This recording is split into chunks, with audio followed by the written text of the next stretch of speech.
as a result of that. They may not ever rise to the heights of winning a dozen seats on a town council again, probably not in our generation. But the problem, as anyone with eyes to see will know, that this has now moved onto the streets and a more violent racism under the banner of the so-called English Defence League and its local affiliates. It's a different, exactly. It's a different kind of, fascism, but it's the same hatred, a more violent hatred. And that's one of the lessons that these young people have to learn. Unfortunately, we never defeat the racists. We knock them back, we knock them down, but they're there, they're always there. They're like a virus there. Sometimes you find them in the bar, sometimes you find them in the workplace, sometimes you find them at college, sometimes you find them in your own house. They always have to be confronted. And every now and then they get it together and they make a stab, literally, at political power, and we fight them. And that's the lesson that the young people coming in have to learn. But the good news is that every time they've risen up, every single time we've beaten them back down again, and we'll do that again, because this isn't just a new thing. You know, this is a great old tradition that goes on all the way back. You know, when I first marched with Rock Against Racism, I thought we were the first people who ever fought this fight. You know, I didn't realise that there was another tradition in London and around in the 50s fighting against the fascists, obviously in the 40s during the war. And so many Welsh miners who went to volunteer to the Spanish Civil War as well. It's a fine old anti-fascist tradition in this country. And part of my job as a singer-songwriter is to make those young people coming in understand they are part of a tradition. And a tradition that's a very, very powerful tradition. I was out there. As I say, that was part of my job. It was also part of my job to tell them where these streets were. They were going to have to go and deliver stuff to, as most of them came from out of town. And I did direct them all to the greatest chip shop in the world, only to find out later that it closed down 18 years ago. But that's what happens if you live in Dorset and don't visit your mum often enough, isn't it, I suppose? She would say, "Were she here?" And I know her spies will be here, and they will report that back to her. So I have to say that.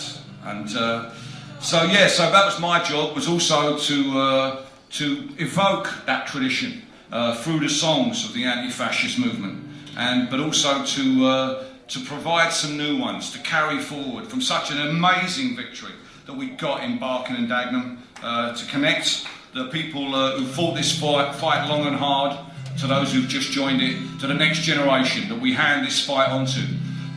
This is going to be my contribution to handing that on. This is called the Battle of Barking.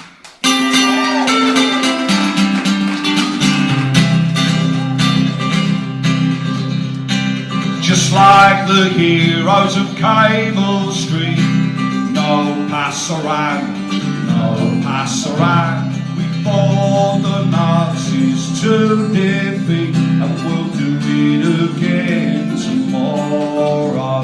Just like they did in the Second World War. No passerang, no passerang. We booted the fascists out the door, and we'll do it again tomorrow. Victory, victory. We came in our hundreds and we won a victory, and we thumped the fascists in the trash of history. We'll do it again tomorrow.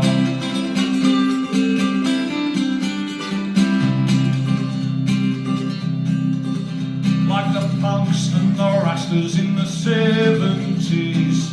No passerang, no passerang. We fought the racists on the streets, and we'll do it again tomorrow.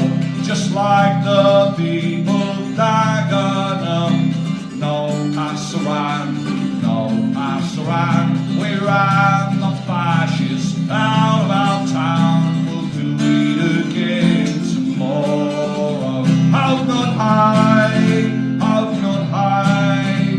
We came in our hundreds in the name of hope not high, and we defeated the enemy at the gate. We'll do it again tomorrow.